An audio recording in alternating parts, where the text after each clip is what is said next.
The love-hate relationship we have with sugar is rivaled, I think, only by like fat in our society. It's one of the most, I mean, it's one of the most important nutrients there is, and because of that, our bodies want it more than anything, which was great in prehistoric times. You know, when sugar was when sugar in large amounts was like hard to come by, was a rare find. But it's terrible in the modern day where sugar is easy to find. Apparently, it's even easier to find than you might think because if you live in the U.S., sugar lobbyists in the 80s and 90s paid off scientists to like fucking publish studies that make fat look like the devil incarnate, which got it removed from like all our food and forced sugar to take its place. A fact that has led to all manner of public health crises. But that's right now. What we're talking about today is the history of sugar, the entire history, at least of human history, with OTR, food and history. Yeah, the worst story in food history. How sugar destroyed everything. Which, they're probably gonna bring up something about. I'm hoping they'll bring up something about, the sugar lobbyists of the 80s, but we'll see. Talking about Thief Robert is talking about the second video on today's streaming docket. You YouTube people, or you VOD watchers won't get that, so I won't go into that too much. But let's get started. From cake to candy, ice cream to our favorite soft drink, sugar makes us happy. Ever since we figured out how to get this out of this, well, it's been responsible for birthday parties, holiday cheer, and massive amounts of human trafficking. Yeah, oh my lord. The story of sugar is... Totally forgot about that. I would have brought that up if I had remembered. Yeah, like sugarcane, producing sugar from sugarcane, it's so profitable. In the immortal words of Bill Wirtz, you just might forget how bad slavery is, or something to that effect. Terrible. It's the worst subject we've ever covered. But when it comes to understanding our modern world, well, nothing has been more important. It gave us our financial systems, created our national borders, and led us across the oceans. Without sugar, there's no Victorian England, no Pirates of the Caribbean, and no Nazi gas chambers, and no donuts or delicious desserts. So go ahead and grab your favorite sweet snack. Talk about a straight offer of all time.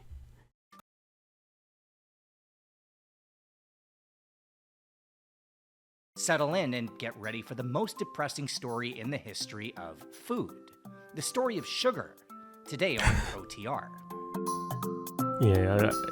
That guy taking a sip from his glasses. I think he's got the right idea. Sounds like it. Have you ever noticed that when we really like someone, we start to associate them with food? Not any food, like you wouldn't call your girlfriend braised beef, even if it's your favorite meal.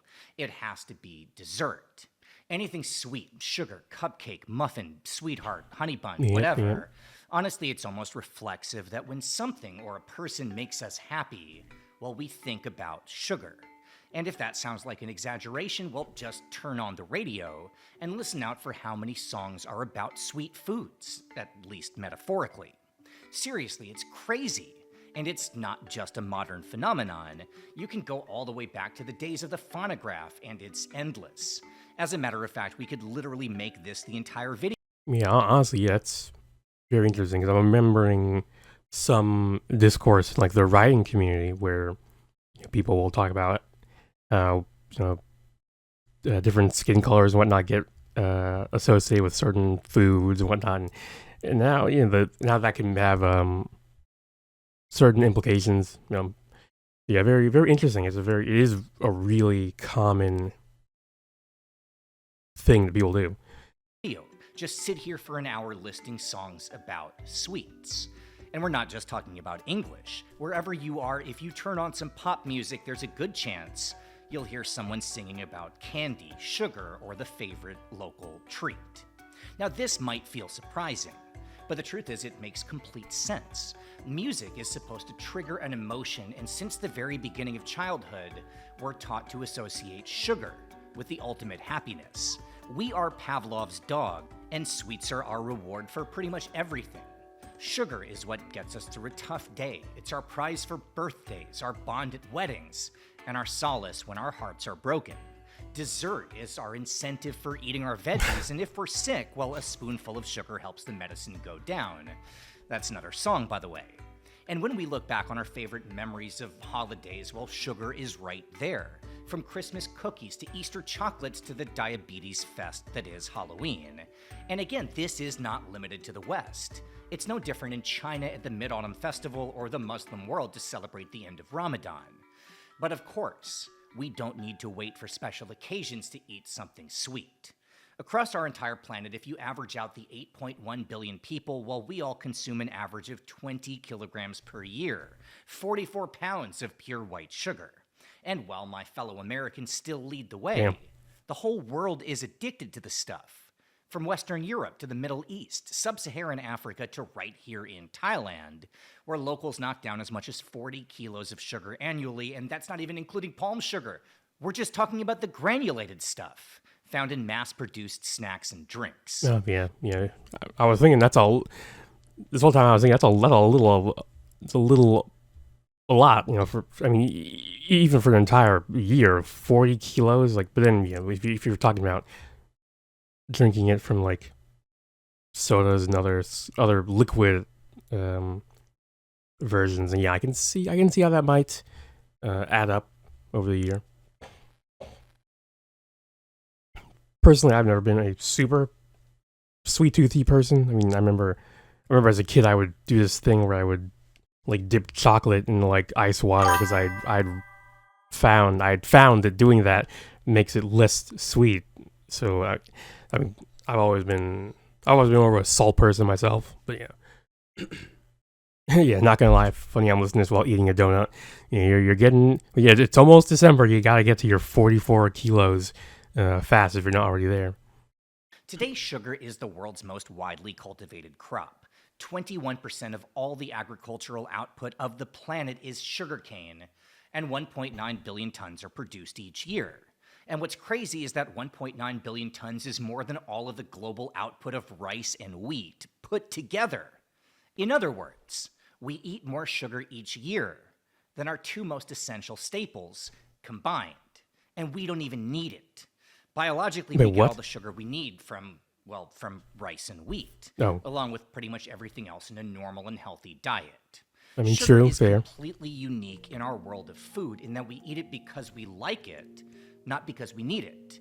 We have literally rewired our own brains to crave sweets constantly, and how that happened, well, that's our story. So let's get into it and start at the very beginning.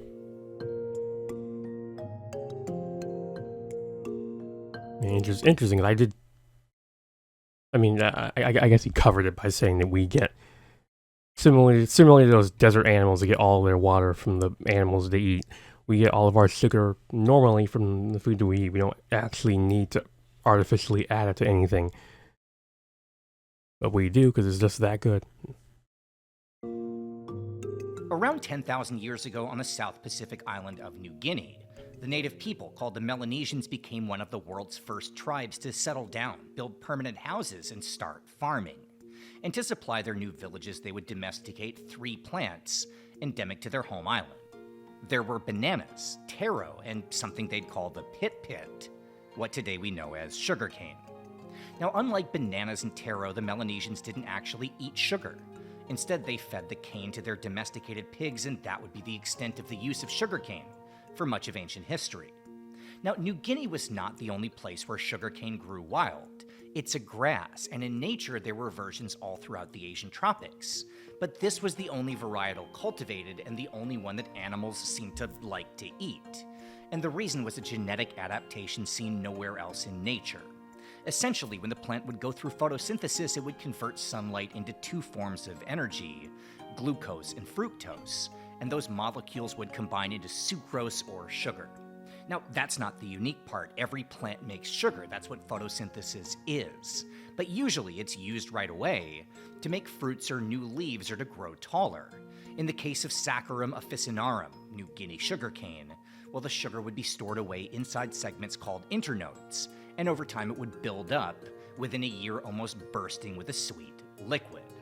Anyway, around 1500 BC, a second group would arrive on New Guinea, the Austronesians, and they would carry sugarcane with them across the Pacific where farmers would crossbreed it with local variations, introducing a hybrid version of the plant to Taiwan, the Philippines, Madagascar, and northeast India. And that's where the story of sugar truly begins. It was in what's now Bengal where we first see sugarcane used for human consumption. Not immediately in stuff like desserts, but almost like chewing tobacco. Farmers would snap a stalk open, cut off a bit of wood, and chew on it for the sweet flavor, with the added benefit of a jolt of energy. Then soon enough, the canes were being crushed and the liquid extracted, and sugarcane juice became a favorite refreshment in the hot Indian sun. But the problem was the drink had to be consumed immediately or it would start to go bad. Yeah, I can Now, imagine. I want you to keep Just this in pure mind because concentrated this is going sugar. to be a massive part of the rest of this story. But basically, the minute you cut down a stalk of sugarcane, enzymes start breaking down the sucrose. It stops being sweet. So you have to extract the juice right away. But then there's a second problem, which is that the liquid begins to ferment within as little as 15 minutes. The juice itself is no longer viable, which means even if Bengali farmers wanted to find a way to preserve it, well, by the time the sugarcane was carried from the fields, juiced, and cooked, well, it was probably already too late, and everything would need to be thrown away. Around the year 500 BC, we start to see the first major sugar breakthrough, with entire Bengali villages coming together to harvest sugarcane and boil it right on the spot, right in the middle of the fields. Now, most likely they were just looking to cook the juice so it would last longer, but as it evaporated, it began to thicken, and what was left was a concentrated solid the locals called gur. Today, we call it jaggery. Within 100 years of the Yeah, have to get invention back of to work. jaggery, those same farmers would Enjoy yourself. Yep, thanks, Steve. Thanks for always stopping by. add one more step to the process, spreading out the cooked sugar to cool down and crystallize. This would leave behind fragments referred to as khanda, Sanskrit for small pieces and the root of the modern word candy. And since a pile of khanda looked like a bunch of rocks, well, the locals called it sharkara, meaning gravel. Today we pronounce that word sugar. All right. Nice etymological history. Or etymological history.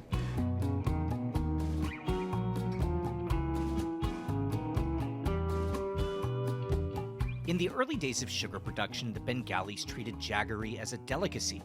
It was made only once a year, after the harvest in November. And since there was only a small That's an interesting story you hear a lot with these sorts of things. Things that were in traditional kind of pre-industrial society were just delicacies become in modern society, I don't know, I guess staples or well, they become industrialized. They become things that are now part of normal everyday society, and we have to we learn real quick why the pre-moderners left it as just a special occasion delicacy treat kind of thing and did not consume it every day or use it every day. But yeah, it's kind of the folly of modern people. amount to go around, this was not used for cooking. It was medicine, a cure for disease. And on the way to the fields, a farmer might eat a small pinch as breakfast, a pick-me-up to start a long and hard day. We might be in luck. Oh, perfect. Okay, thank you very much.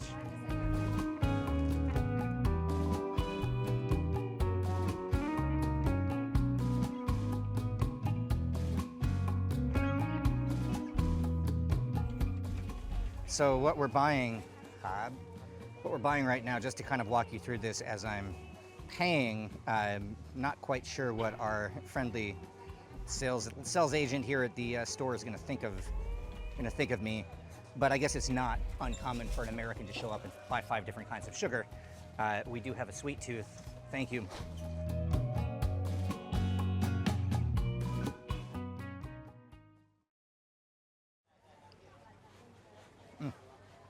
Dennis, you want to try this? I'm going to hand this to you.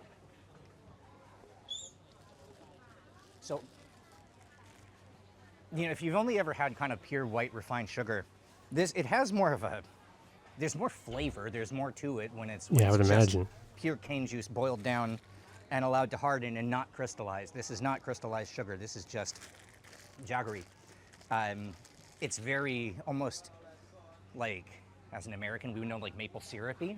I don't know what you'd compare it to. Yeah, it's got a much rounder, fuller, deeper flavor, and you get that immediate pop of energy. So of course, when you didn't know what was causing that, and you didn't know what sugar was, you would find this a miracle cure. All right, we're gonna take that home. Okay, kapun makab.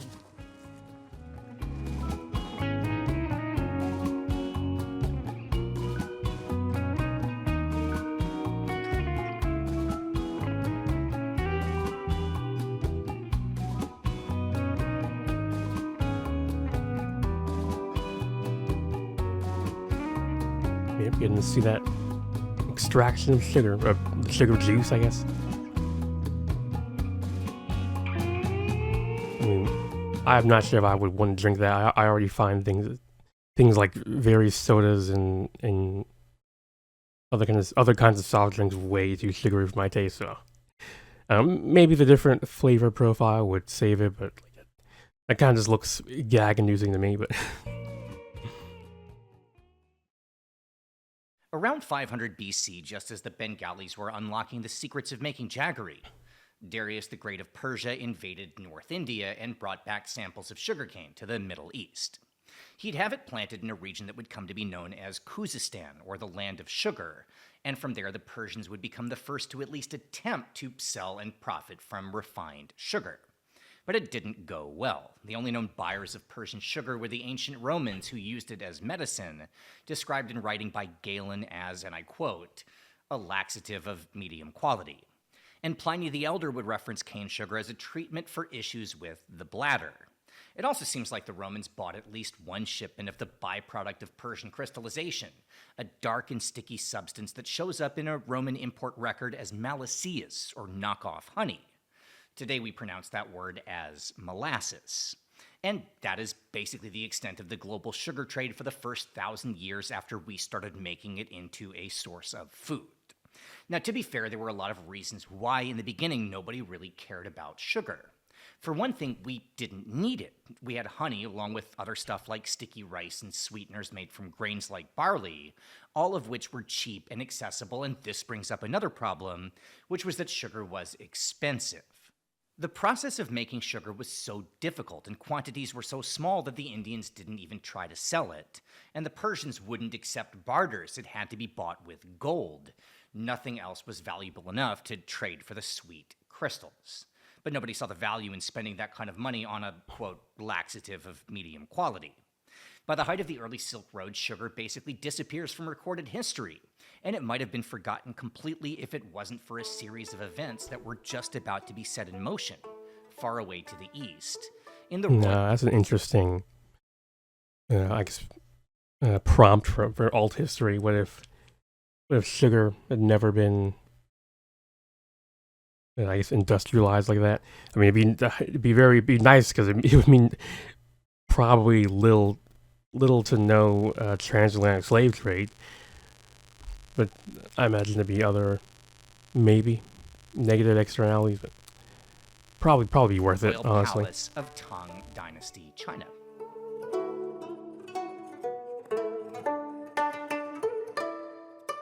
It's the middle of the 7th century, and Emperor Taizong is nearing the end of a reign so glorious that every subsequent Chinese monarch would be required to study his life and lessons. Taizong would establish his family dynasty as a power, consolidate control over the kingdom, and most of all, bring Buddhism into the Chinese mainstream, which led to widespread cultural exchanges with India. Chinese monks would make pilgrimages to the subcontinent to learn Sanskrit and translate sacred books, and one of those monks was a man named Xuanzang, who in 645 returned from Nalanda in the middle of the Bengali sugar fields and told Emperor Taizong about a plant he'd encountered, one that was sweet to the taste and revered by local Indians. Taizong was so intrigued he sent a delegation across the mountains, who would return 2 years later with samples and farming knowledge.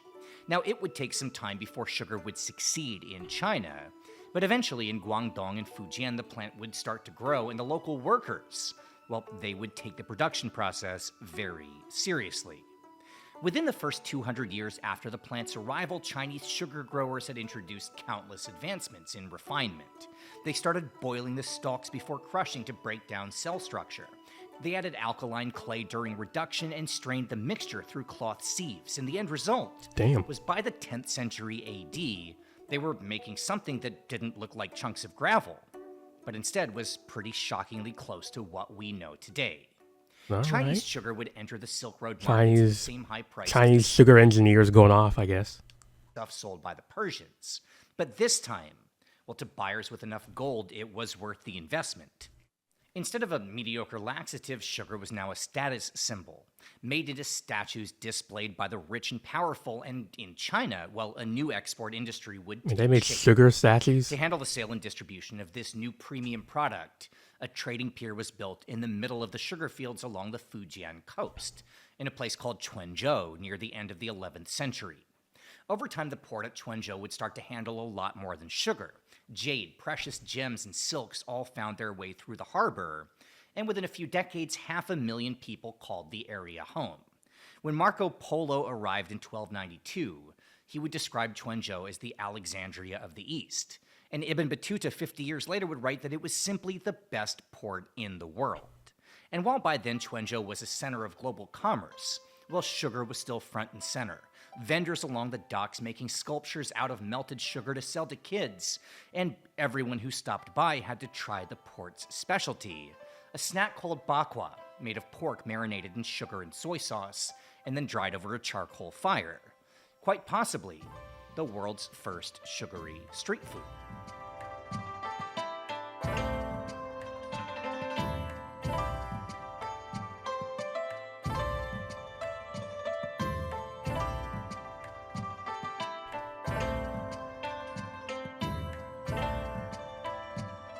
เป็นตั้งแต่รุ่นพ่อนะคะรุ่นพ่อค่ะเปิดมาก็ตั้งแต่สมัยพ่อก็น่าจะ6-70 ปีแล้วค่ะครอบครัวเรามาจากจีนอากงอาม่ามาจากเมืองจีนแต่ว่าพ่อแม่ก็คือเกิดที่ไทยเนี่ยค่ะเกิดที่ไทย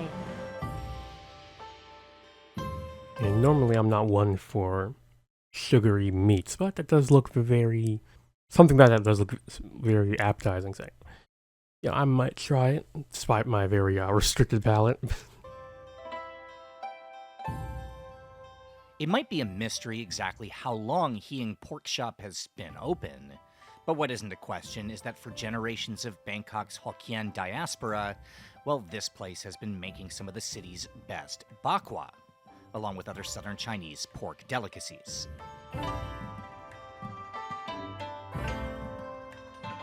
อันนี้มันเป็นหมูหยองอันนี้มันเป็นหมูสวรรค์มันจะใส่เครื่องเทศมีเครื่องเทศอันนี้จะเป็นหมูฝอยจะเป็นหอมเจียวก็คือทุกอย่างอ่ะพวกนี้จะเป็นเนื้อหมูหมดเลยอะค่ะแต่เพียงอย่างนี้อันนี้มันจะใส่เป็นหอมเจียวอันนี้หมูมันก็เขาจะไปต้มแล้วก็ไปฉีกแล้วก็หมักด้วยน้ำตาลกับน้ำปลาเหมือนกันนะคะ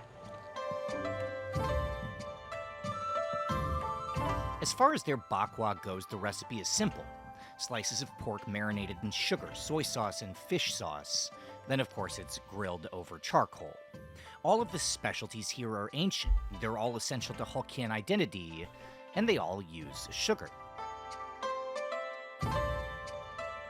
Okay, so before we get any farther, let me just quickly tell you what you're seeing. You know, this is a shop that's near Klong Toi Market, where we started today. And they make their own pork products. So Chinese sausage, that's why I know this shop. I pick some up and bring it home because I think this is one of the best in the whole city. And I've got some that I'm going to be taking home, not related to this video, but they also make other old school Southern Chinese pork snacks. And what we're here for is this, which is just sweet pork. It's kind of candied and glazed. You know, this in the old days, you got to think about kind of what sugar was. When we had honey as a sweetener, and so sugar was, you know, there were such small quantities of it, and I've got my bag of sugar from the market over there. But you know, it was such a valuable thing that we didn't necessarily immediately know what we were going to. I mean, it's a medicine first. What are we going to do with it? And in China, it was a seasoning. It was sweet salt, is what people used to call it. And so sweet salt is just. I mean, it sounds almost like they're making beef jerky, or I guess pork jerky, but with salt instead of or with sugar instead of salt. Seasoning, and people started using it first for meat. So we see sugar in some old fish recipes, and mostly associated with pork. This is what you would have found sold along the docks at Quanzhou.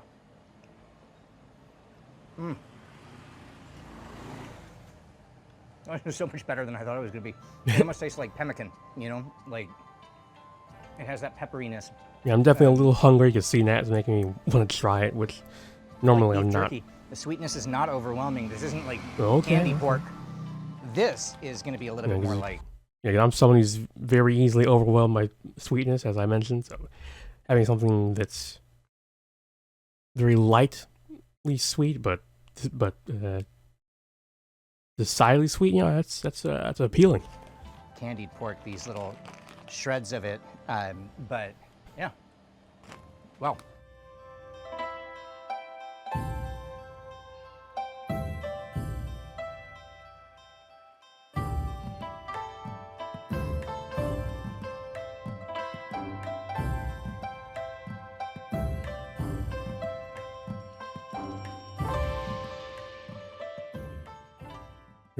Bro is sweating though.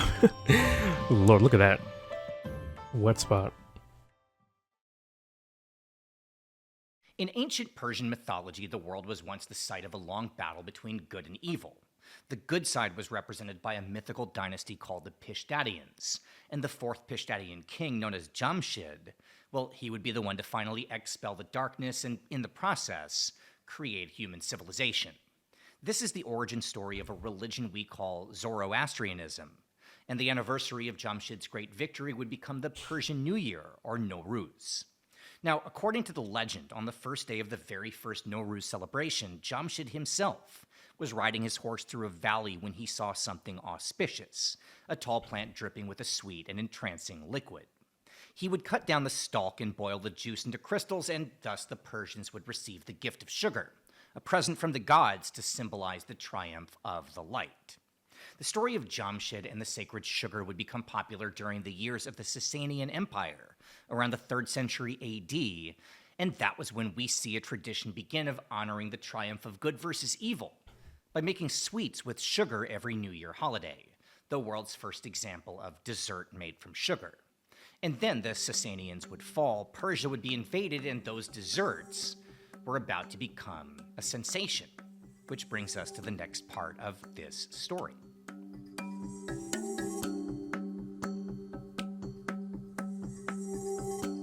It's the middle of the 7th century AD, exactly the same time as the first sugarcane was being delivered to Tang Dynasty China. The Persian Empire has been defeated by an upstart army charging east from Saudi Arabia, the Rashidun Caliphate, led by Abu Bakr, whose son-in-law Muhammad had just established a new Islamic faith.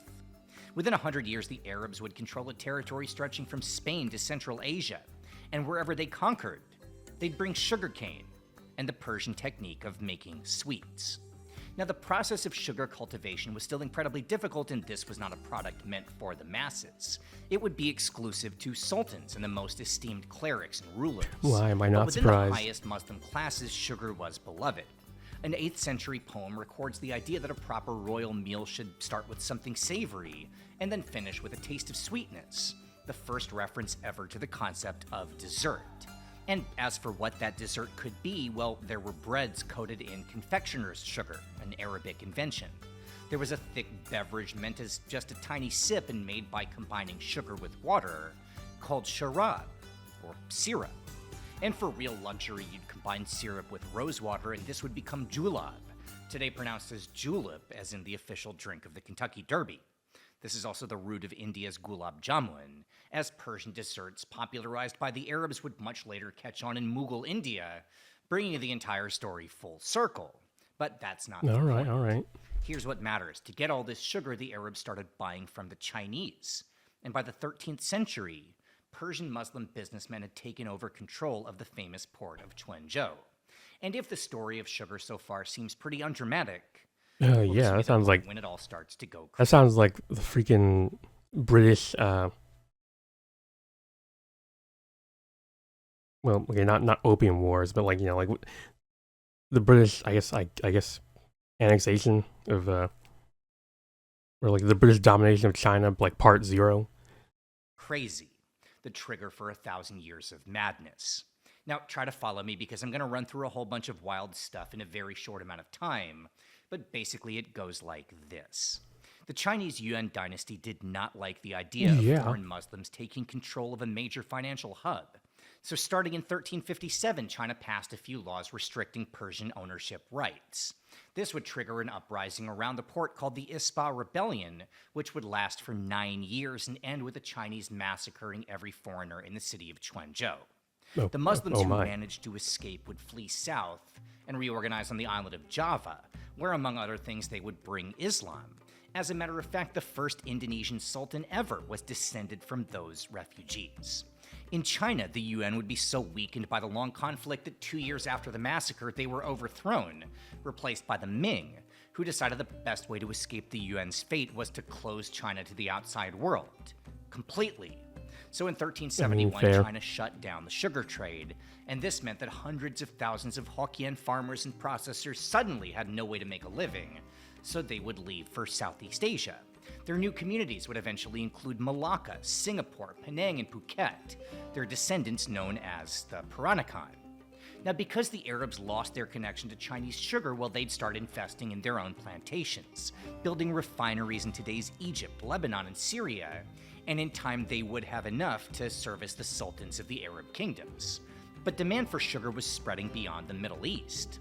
Thanks to the conquests of a Muslim group known as the Moors, well, Islam, and by extension sugar, found its way into Spain and Portugal. And by the time of the Ming Dynasty ban, well, the product was working its way through European high society.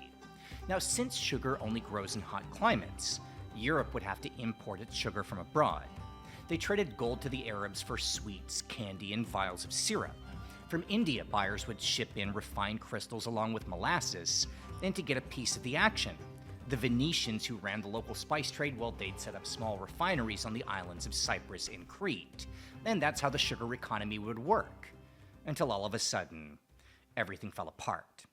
The Crusades meant that the Arabs stopped trading with Europe. The Ottomans shut down the Silk Road, which cut off India from Western. Every sugar refiner is stopping trade. It's like this shit is cursed, sounds like it. Markets, and just like that, the only sugar available was that tiny bit from the Venetians, who immediately jacked up the price so high that 1 gram of sugar around the year 1450 was now the most expensive product ever recorded in human history. Sugar was now more valuable than gold, and the rest of Europe wanted in on the action, but since it wouldn't grow at home and the East was now off limits, well, they would need to start exploring. Yeah, exploring, and then in big quotes. Oh,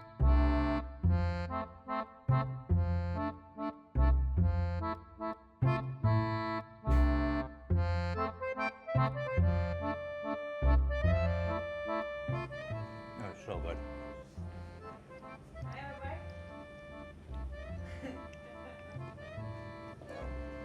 Take it from the sugar side, from the butter side. It's delicious, no?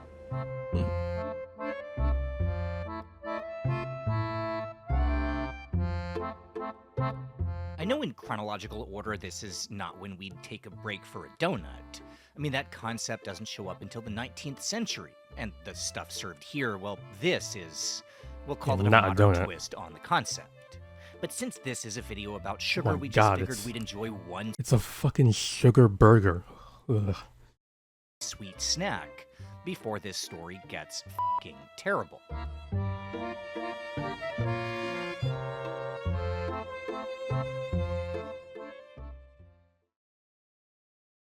In a way, the idea that sugar would be the most expensive of all the old world spices seems unlikely.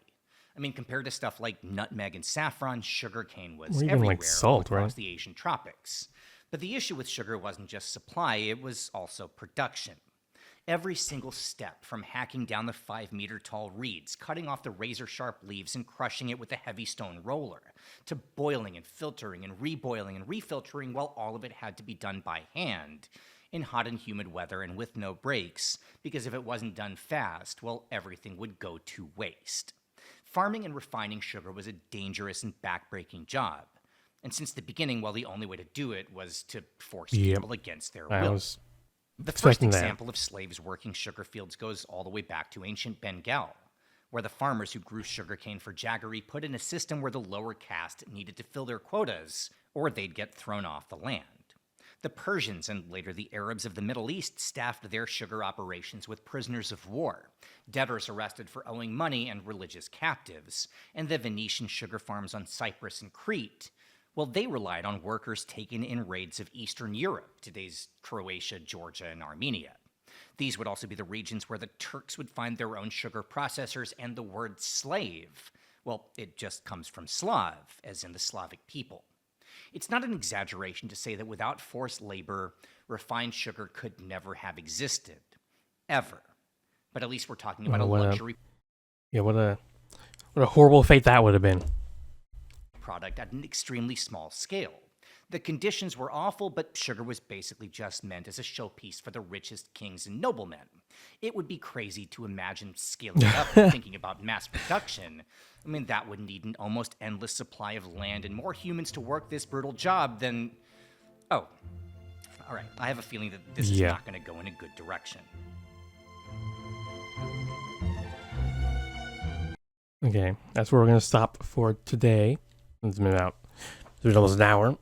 Which is about half of our, for the streamer, for the people watching the stream, that's about half our time for today. So we'll be finishing this up next week.